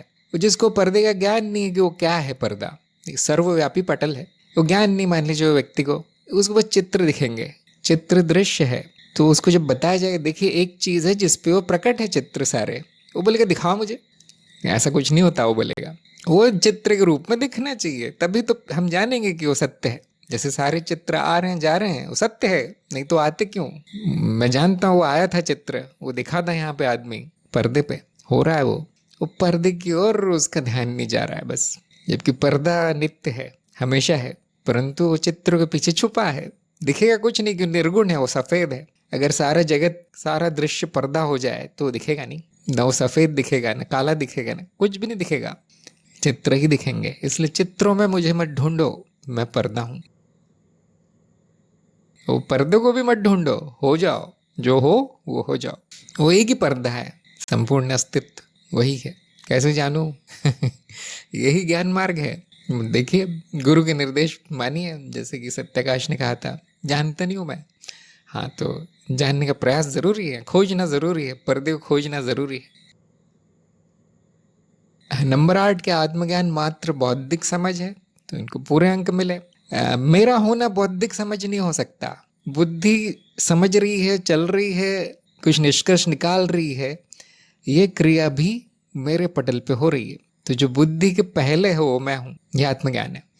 बुद्धि बौद्धिक समझ हो सकती है आत्मज्ञान की, परंतु मैं जो हूँ वो नहीं हो सकता। मैं बुद्धि के प्रयोग से वो मान्यताएं हटाई जा सकती है, जो समझ रखा है स्वयं को वो हटाया जा सकता है, वो बुद्धि जरूरी है उसके लिए, नहीं तो हटेगा नहीं। लेकिन जैसे ही मैं स्वयं को जान जाता हूँ उसका काम हो गया। अब वो बौद्धिक समझ अपनी जगह बिल्कुल सही है, परंतु मेरा होना उस पर निर्भर नहीं रहा, वो बस एक मार्ग मात्र था स्वयं तक पहुँचने का। तो बुद्धि आवश्यक है, परंतु वो बौद्धिक समझ नहीं है। अगर ऐसे एक वाक्य में कहा जाए तो शायद ही किसी को समझ में आएगा, इसलिए वो कर कर ही जाना जाता है। आत्मज्ञान लेकर ही आप जान पाएंगे वो क्या है, दूसरे कितना भी बोलते रहे उसके बारे में नहीं जान पाएंगे, इसलिए बोलना बेकार है, वो ले लीजिए, बहुत जल्दी हो जाता है।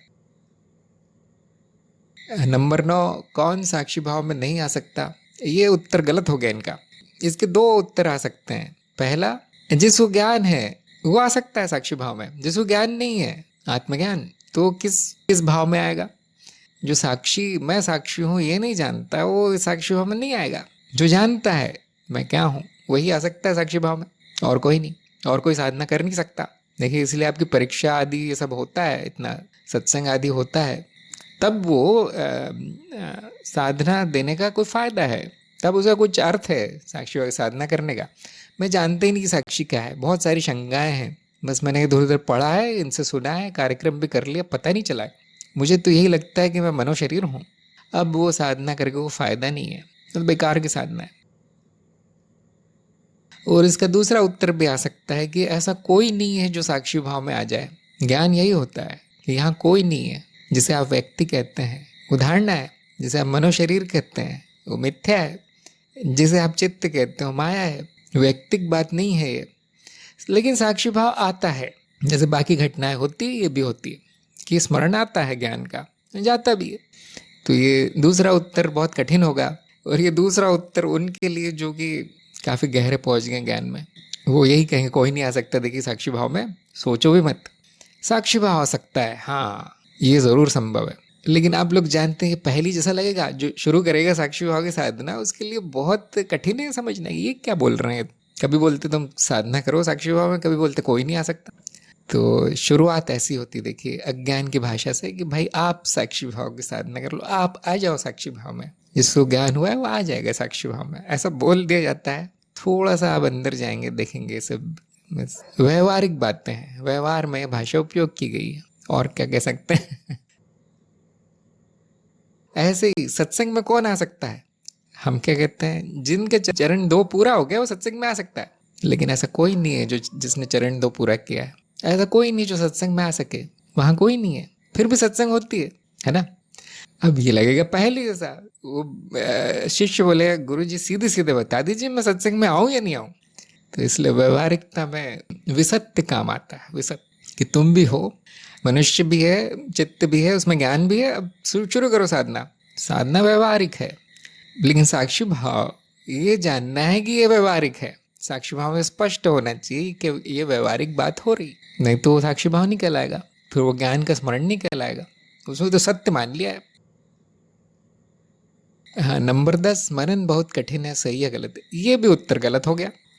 इन्होंने कहा कि जब सत्यापन हो जाए तो कठिन नहीं है, लेकिन देखिए मनन ही सत्यापन है, मनन का कार्य ही सत्यापन का कार्य है, दोनों में ज़्यादा भेद नहीं है। देखिए सत्यापन करना और मनन करना, आप मनन क्यों कर रहे हैं कि सत्य है या नहीं जानने के लिए तो कर रहे हैं, वही सत्यापन है। ये झूठ है या नहीं ये जानने के लिए कर रहे हैं, वही मिथ्याकरण है। अगर झूठ है तो सत्य नहीं है, सत्य है तो मिथ्या नहीं है। तो कठिन क्यों है, यदि निर्देश नहीं समझे गए हैं, करना क्या है ये नहीं समझा गया है, ज्ञान का साधन क्या है ये नहीं समझा गया है, सत्य का मानदंड क्या है और क्यों है ये नहीं समझा गया है, तो मनन बड़ा कठिन हो जाएगा। फिर वो विचारों का बाजार हो जाएगा, बस वहाँ पे विचारों की आंधी मात्र हो जाएगी। मैं ये जानता हूँ, मैं वो ये कह रहा है, इस किताब में यहाँ लिखा है, ये वो शब्द लिखा है, ये शब्द तो है ही नहीं कार्यक्रम में। ये मनन नहीं है, ये मूर्खता है। इसलिए मनन करने के लिए जो बताया गया वो सुनना ज़रूरी है और उसको याद रखना ज़रूरी है जो बताया गया, अर्थात श्रवण ज़रूरी है। जिसने अच्छे से सुना नहीं, जिसको रुचि भी नहीं है सुनने में, जिसको इधर उधर की बातें ही अच्छी लगती है, उसके लिए मनन बहुत कठिन है। वो यही भूल गए, ये गुरु कहते हैं कि ये मनन करो, ऐसा ये मनन की विधि दी गई है, लेकिन मुझे कुछ नहीं समझ में आ रहा। क्यों? उसके पास वो कच्चा माल ही नहीं है जिस पे मनन करना है, कैसे करना है वो भी नहीं जानता शायद। उसके पास मानदंड नहीं है, उसके पास साधन भी नहीं है ज्ञान के, वो ज्ञान के साधन वही क्यों है ये भी नहीं जानता, तो फिर मनन कठिन है। इसलिए श्रवण पहले आता है। श्रवण के लिए श्रद्धा चाहिए, नहीं तो आप सुनेंगे भी नहीं वो बात, गुरु की बात नहीं सुनेंगे, अपने ही चलाते रहेंगे कुछ, तो फिर मनन संभव नहीं है। तो मनन कैसे करें, उसको सरल कैसे करें? आपका सारा कार्यक्रम मनन ही है, सीख लीजिए। वो जो भी बोला गया वो मनन ही किया गया है, उसको शब्द रूप दे दिया गया है। हाँ जी, ज्ञान का साधन ये है, सत्य के मानदंड ये है। अब उसके बाद मनन ही शुरू होता है, क्यों है, कैसे है, कहाँ से आ गए? वही तो मैंने बोला है सारा। हाँ जी, ये आत्मज्ञान है, ये मैं की घड़ी है, देखिए यहाँ पे ऐसे घूमती है, ऐसे कैसे बोल रहे हैं? अब शुरू होता है सारा, देखिए यही अनुभव है आपका, यही होता है, यही परिवर्तनशील है, शरीर परिवर्तनशील है, शरीर स्वयं अनुभव है। अब ये वो सब व्याख्या शुरू होती है। वो क्या है? वो मनन ही है। मैं कर करके बता रहा हूँ, मैं ऐसी उंगली पकड़ के सिखा रहा हूँ सुनने वालों को कि देखिए ऐसा सोचना है आपको, इस दिशा में सोचो, यही मार्गदर्शन है। ऐसा नहीं कि मैं सत्य बता रहा हूँ, वो तो आपको तय करना है। मार्ग दिखा रहा हूँ, ऐसा सोचो। ऐसा क्यों कहा गया है? मेरे विचार से ये कारण है इस कहने का, मेरा अनुभव ऐसा है। क्या आपका ऐसा है? कैसे शरीर परिवर्तनशील है?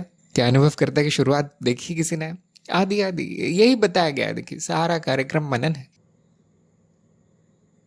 अब जिसने कार्यक्रम ध्यान से नहीं सुना उसके लिए बहुत कठिन है। जिस कार्यक्रम में क्या शब्द प्रयोग किए गए हैं, उनका अर्थ क्या है, ये भी नहीं जाना जिसने, तो बहुत कठिन है। उसकी श्रद्धा नहीं है, मतलब वो ये समझ के बैठा है कि यहाँ मुझे कुछ नहीं मिलेगा, बस सुन लेता हूँ मैं, तो नहीं है। श्रद्धा का अभाव है। इसलिए श्रद्धा साधक का गुण है। क्यों डाला गया आपके गुणों में? शम दम आदि आदि, ये गुण जरूरी है। सुनना अच्छे से जरूरी है। हमने तो सुनाया नहीं, मैंने तो लिखवाया भी है। बहुत लोग आलस करते हैं लिखने में, क्योंकि आप लिखते हैं उसी से मुझे पता चलता है कि आप सुन रहे हैं। ये मेरा कई वर्षों का अनुभव है ये सब सिखाने का। उसी अनुभव से ये कार्यक्रम जन्मा है। मैं जानता हूँ कठिन है, हाँ मनन कठिन है, इसलिए आपको हर चीज पकी पकाई दे दी गई है। अब कम से कम वो सत्य है या नहीं वही देख लो। उसी का सत्यापन कर लो जो पका पकाया मिला है। हाँ, और प्रश्न आ सकते हैं और शंका आ सकती है, उसी लिए सत्संग है। विजय के प्रश्न पे हम चलेंगे, उससे पहले बोध प्रिया का प्रश्न आया है। क्या माया अस्तित्व को पूर्ण बनाती है? क्या यह माया के कारण अस्तित्व पूर्ण है? देखिए, अस्तित्व और माया एक ही है। अस्तित्व का जो प्रकट रूप है वो मायावी है, वो असत्य है, प्रतीत हो रहा है, तो वो अस्तित्व ही तो है। और क्या प्रकट होगा? अगर उसमें से ये हटा दिया जाए तो क्या वो पूर्ण हो जाएगा? नहीं, क्योंकि वहाँ पे अनंत संभावना है, इसलिए पूर्ण है। सब कुछ प्रकट होने की संभावना है, इसलिए पूर्ण है। तो वो हट नहीं सकती, पहली बात तो वो कारण नहीं है उसकी पूर्णता का। अस्तित्व पूर्ण है, इतना ही कह सकते हैं। इसके कारण पूर्ण है या उसके कारण पूर्ण है, ऐसा नहीं कह सकते। तो पूर्ण है, उसके पूर्ण होने का कारण वो स्वयं है, वही आप हैं। तो अस्तित्व को क्या पूर्ण बनाता है, ये प्रश्न व्यर्थ है। सब कुछ उसको पूर्ण ही बनाता है। अगर उसमें से आप एक धूल का कण भी निकाल दो तो अपूर्ण हो जाएगा। पूर्णता का अर्थ है ना कुछ निकाला जा सकता है ना कुछ जोड़ा जा सकता है। तो पहले ये कल्पना कर लेना कि अस्तित्व है और उसमें कोई माया नहीं है, और वो उसमें माया आ जाती है तो वो पूर्ण हो जाता है, ये ठीक नहीं है। ऐसा कोई अस्तित्व नहीं है जिसमें माया नहीं है। ऐसा कोई अस्तित्व नहीं है जिसमें कुछ प्रकट नहीं हो रहा। एक ही अस्तित्व है, देखिए वही आप है। तो ये प्रश्न उस कल्पना पे आधारित है कि बिना माया के भी कुछ हो सकता है। नहीं हो सकता। कौन जानेगा फिर? किसको अनुभव होंगे, किसको ज्ञान होगा? तो ये कहना वैसे ही, क्या घड़े के रूप में होने के कारण वो मिट्टी पूर्ण है? मान लीजिए मिट्टी का घड़ा है, कोई पूछ रहा है, अगर ये घड़े के रूप में है मिट्टी, क्या आप इसीलिए पूर्ण कह रहे हैं इसको? क्या ये घड़ा मिट्टी के पूर्ण होने का कारण है? नहीं, वो मिट्टी को पूर्ण इसलिए कहा गया क्योंकि वो हर तरह का रूप ले सकती है, उसमें संभावना है, इसलिए वो पूर्ण है। बहुत प्रिय ने लिखा है कि अस्तित्व तो पहले से ही पूर्ण है, संपूर्णता है, समग्रता है, अज्ञता है। तो ये चित्त वृत्ति है जो दो भागों में विभाजित करती है। माया तो है नहीं, प्रतीति मात्र है। जहाँ अनुभव वही अनुभव करता। एक दूसरे को बिना नहीं देखा जा सकता। एक है, दो नहीं है। क्या ये मनन सही है? हाँ, काफी सही है। जो प्रतीत हो रहा है उसको माया कहा गया है। ऐसा नहीं कह सकते माया है नहीं, ऐसा भी नहीं कह सकते। सत्य नहीं है ऐसा कह सकते। देखिए, ऐसा मत मनन कीजिए कि माया तो है नहीं। नहीं है, पूरी तरह से है, वही है बस, और कुछ नहीं दिखेगा आपको अस्तित्व में। सब अदृश्य है, बाकी उसका तत्व तो दिखेगा नहीं। वह सत्य रूप है, नाम रूप। अद्वैत के स्तर पर जाके कुछ न कहना ही अच्छा है, क्योंकि आप पूर्ण है कहेंगे तो भी थोड़ी समस्या आ सकती। क्यों पूर्ण है, क्या पूर्ण बनाता है इसको? कुछ मत कहो, बस यही है, क्योंकि यही है इसलिए वो पूर्ण है, और कुछ है नहीं इसके अलावा। जिसकी भी आप कल्पना कर लेंगे वो पहले से अस्तित्व में है, वो अस्तित्व का ही भाग है। यहाँ पे मौन अच्छा है, क्या उसको दो में नहीं बांटेंगे तो पूर्ण हो जाएगा? ये काल्पनिक बात है, उसको आप बांट नहीं सकते दो में। दो दृष्टिकोण जरूर ले सकते हैं, एक नाम रूप एक तत्व, ऐसे दो दृष्टिकोण बनाए जा सकते हैं चित्त वृत्ति के द्वारा। चित्त जब नाम रूप पे ध्यान देगा तो कहेगा वो अलग है तत्व से, जब तत्व पे ध्यान देगा तो कहेगा माया नाम रूप नहीं है। इस प्रकार दो दृष्टिकोण, लेकिन वो सब एक ही है। हाँ, एक को दूसरे के बिना नहीं देखा जा सकता, एक ही है, दो नहीं है। यहाँ पे मौन उचित है। अब मत पूछो किस कारण से पूर्ण होता है, किस कारण क्या उसको पूर्ण बनाता है। अब मौन रहो, मौन, शांति, आनंद। वो बुद्धि खेल है। देखिए, काल्पनिक प्रश्नों में बुद्धि उलझी है, या एक संक्षेप में आप कह सकते हैं कि अस्तित्व कुछ पुण्य नहीं बनाता, वो स्वयं पूर्णता है। वो जो भी पुण्य बनाता है उसको वो पहले से ही मिलेगा वहाँ पे उसके बिना वो नहीं मिलेगा। अंजू ने कहा है पुण्य में से जो भी निकालेंगे वो भी पुण्य ही होगा। हाँ, क्योंकि वो अनंत है, आप कितना भी निकालते रहो वो अनंत में से आप कुछ भी निकाल दो वो अनंत ही रहेगा। अब देखिए बुद्धि की सीमा आ गई यहाँ पे, ये सोचना भी थोड़ा अजीब सा लगता है, ये मैं क्या सोच रहा हूँ, ऐसा कभी हुआ है, ऐसा कोई कर सकता है? ये सब काल्पनिक बातें हैं ना, ख्याली पुलाव है बस। जो अनंत है उसे कुछ भी नहीं कर सकते। देखिए स्वीकार लो बस, पहले जान लो कि अनंत है, ये पूरी तरह निश्चित हो जाए, जब प्रमाण आ जाए, सत्यापित हो जाए, अब आराम करो, अब कुछ नहीं हो सकता। अंजू ने कहा है माया जैसी दिखाई देती है वैसी नहीं है, माया में वृक्ष उल्टा दिखता है। वृक्ष का तो मुझे पता नहीं, लेकिन हाँ ये माया की परिभाषा है कि वो जो दिखता है वैसा ना हो, सत्य स्वरूप नहीं दिखता। सत्य स्वरूप अदृश्य है, इसलिए वो दिखेगा भी नहीं। तो जो भी दिखता है वो पूर्ण है। देखिए जिस पर भी दिखता है वो पूर्ण है, इतना हमेशा ध्यान रखिए। माया अर्थात अनुभव, अनुभव को हटाया नहीं जा सकता, ना उसको वापस लाके जोड़ा जा सकता है कि पूर्ण हो जाओ अब तुम, ये मैं ले आओ अनुभव, ये सब ठीक नहीं। देखिए हाँ, कविता के रूप में ज़रूर इस तरह की बातें की जा सकती है, कविता में कहा जा सकता है, काव्यात्मक अलंकार, उपमा आदि ये सब प्रयोग किए जा सकते हैं कि ये जो प्रकट है उसी कारण पूर्ण है। लेकिन वो अप्रकट है, वो अप्रकट के कारण भी वो पूर्ण है ना। अर्थहीन बातें हैं लेकिन बोलने में थोड़ी अच्छी लगती, सुंदरता बस, अलंकारित है वाक्य। कोई बोल सकता नहीं ये माया नहीं चाहिए मुझे, असत्य नहीं चाहिए, हटा दो तो ही पूर्ण होगा, तो उसने पूर्णता की परिभाषा ही नहीं समझी।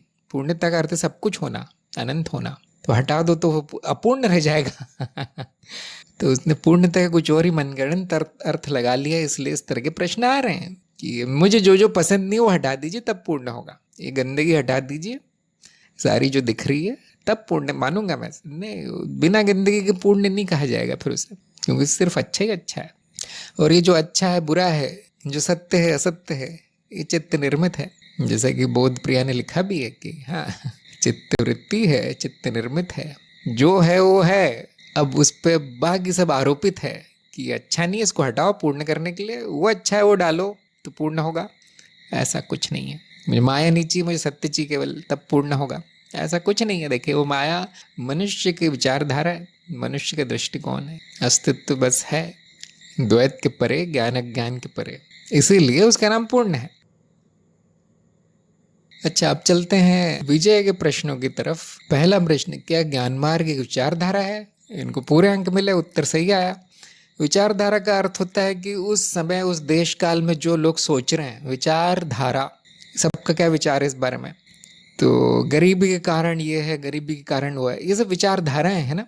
तो क्या ज्ञान मार्ग भी एक विचारधारा, एक वाद है? जैसे कहते हैं ना वाद, ऐसा वाद वैसा वाद नहीं, ज्ञान मार्ग एक युक्ति है, एक साधन है, एक उपाय है जो आपको सत्य तक पहुंचा देता है, बहुत जल्दी पहुंचा देता है, जो दिखा देता है, जो है वो दिखा देता है। भले आप उसको सत्य कहें असत्य कहे, वो तो देखने वाले पे निर्भर है, वो जो है वो दिखा देता है। इसको हम कहेंगे दर्शन, दर्शन करवा देता है वो। उस दर्शन का आप कोई भी मतलब निकाल लो, उससे कोई इतना ज़्यादा किसी को समस्या नहीं आती जो सामने है वैसा दिखा देता है। ये विचारधारा नहीं है, विचार मात्र नहीं है कि मेरा विचार ऐसा है कि अस्तित्व वैसा है, माया ऐसी, नहीं नहीं नहीं, ये सामने है आपके, ये विचार नहीं। दर्शन का ही अर्थ होता है जो दिखा है वो बोल देना, दर्शन आपको भी दिखा देना, जो देखना चाहता है उसको भी दिखा देना। इसीलिए हम उसको दार्शनिक कहते हैं, इसीलिए उसे दर्शन कहते हैं, इसीलिए गुरु को मार्गदर्शक कहते हैं। सत्य दर्शक नहीं कहते गुरु को, कभी आपने सुना नहीं होगा सत्य दर्शक, विचार दर्शक, वाद दर्शक नहीं, मार्गदर्शक। सत्य आपको देखना है, आपको निर्णय लेना है वो सत्य है या नहीं, दर्शन हो जाएगा, हाँ जो है वो हो जाएगा, ये कहता है ज्ञान मार्ग। विचारधारा नहीं है, बौद्धिक उठापटक नहीं है, काल्पनिक बातें नहीं है, शब्द मात्र नहीं है, इससे ठोस कुछ नहीं है। देखिए इस सृष्टि में ज्ञान मार्ग सर्वोपरि है। अगला प्रश्न, प्रमाण क्यों आवश्यक है? इनका उत्तर बिल्कुल सही आया कि भले वो अनुभव हो रहा हो, भले बुद्धि कुछ भी बोल रही हो, परंतु उसको प्रमाण नहीं कहेंगे। जब वो सत्य दिखा दे तो प्रमाण कहेंगे। हाँ, मैं जान गया हूँ सत्य क्या है। हाँ, अब प्रमाण मिल गया। जिस भी साधन से आपको सत्य दिख गया है, यथार्थ ज्ञान हो गया है, वो साधन प्रमाण है। ज्ञान मार्ग में 2 प्रमाण सर्वमान्य है, अप्रोक्ष अनुभव और तर्क। गुरु का संकेत जरूरी है, तभी वो चीज प्रमाण में बदलती है। अगला प्रश्न है कि यदि इंद्रियां असत्य दर्शाती है तो उनसे दिखने वाला परिवर्तन मानदंड कैसे हो सकता है? तो इनका उत्तर गलत आया है, क्योंकि ये प्रश्न बड़ा कठिन है। प्रश्न बहुत गहराई में जा रहा है। ये प्रश्न कह रहा है कि आपने कहा है कि इंद्रियों से तो सारा असत्य ही दिखेगा, फिर आपने पहले भाग में कार्यक्रम के दूसरे तीसरे पार्ट में बोला है कि जो इंद्रियों से आ रहा है अनुभव उसी से ज्ञान होगा। ये क्या है? ये तो बहुत ही अजीब बात है, ये तो अतार्किक बात है। आप ही झूठ बोल रहे हैं ऐसा लग रहा है। पहले ये बोलते हैं फिर वो बोलते हैं, ऐसा कैसे संभव है? तो इंद्रियों से जो दिखता है वो अनुभव है ना। इंद्रियों के माध्यम से अनुभव हो रहे हैं ऐसा बोला जा सकता है। इंद्रियां स्वयं अनुभव है, परंतु जो भी प्रकट है वो अनुभव है। और ज्ञान क्या होता है कि वो परिवर्तनशील है। ये ज्ञान तो हो रहा है कि वो परिवर्तनशील है, इसमें तो कोई दोष नहीं है, इसमें तो कोई शंका नहीं है। अब हमने परिवर्तनशील को ही असत्य कह दिया है, क्योंकि वो तत्व नहीं है। देखिए, वो बदल रहा है तो वो तत्व नहीं होगा, तो वो असत्य ही होगा। तो वाक्य बिल्कुल सही है कि इंद्रियां असत्य दिखाती है, प्रमाणित है ये बात, क्योंकि परिवर्तनशील जो है अस्तित्व उसी के दर्शन होंगे, मिथ्या दर्शन ही होंगे। परंतु यही ज्ञान है, यही ज्ञान है कि जो इंद्रियां दिखाती हो मिथ्या है, यही ज्ञान है, इसमें कोई विरोधाभास नहीं है। तो बचता वो है जो इंद्रियां नहीं दिखाती, फिर भी वो है और वो परिवर्तनशील नहीं हो सकता। नहीं तो इंद्रियां उसको भी दिखा देती, क्योंकि इंद्रियां परिवर्तन ही पकड़ती है और कुछ नहीं। तो वो सत्य है। जो इंद्रियां नहीं दिखाती वो सत्य है, जो देखता है इंद्रियां जो दिखा रही है वो सत्य है। तो कोई विरोधाभास नहीं देखे।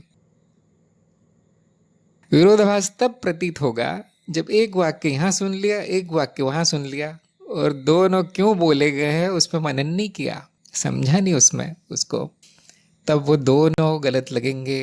वो तो है ही गलत। फिर तो परिवर्तन मानदंड कैसे हो सकता है? हाँ, परिवर्तन सत्य का मानदंड है, असत्य का मानदंड है, लेकिन यही जाना जाता है कि जो परिवर्तनशील है वो असत्य है। अगर हम ये कहते कि जो इंद्रियां दिखा रही है वो सत्य है, और कहीं और कहते कि इंद्रियों से असत्य ही मिलेगा, अब वो विरोधाभास हो जाता है। लेकिन यहाँ क्या कहा गया? इंद्रियां जो दिखा रही है वो असत्य है, वो मानदंड भी यही कहता है कि वो असत्य है, तो विरोधाभास नहीं है फिर। तो यहाँ पे बहुत ज्यादा उलझन है व्यक्ति के मन में, जो पूछने वाले के मन में बहुत ज्यादा उलझन है। अब उसको शुरू से शुरू करना पड़ेगा। नंबर 4, कैसे जाने कि सब अज्ञे है, इसमें उनको आधे अंक मिले। इस पे अभी हमने बात की थी, कैसे जाने? उसका अनुभव नहीं होगा और वो नित्य होगा। ऐसे एक वाक्य में आ सकता है उत्तर। तो कैसे जाने कि वो कभी न कभी मैं जान जाऊंगा, अज्ञे नहीं रहेगा, वो परिवर्तनशील होगा और आपको अनुभव हो जाएगा प्रयास करने से। ऐसी वस्तु को हम कहेंगे अज्ञात।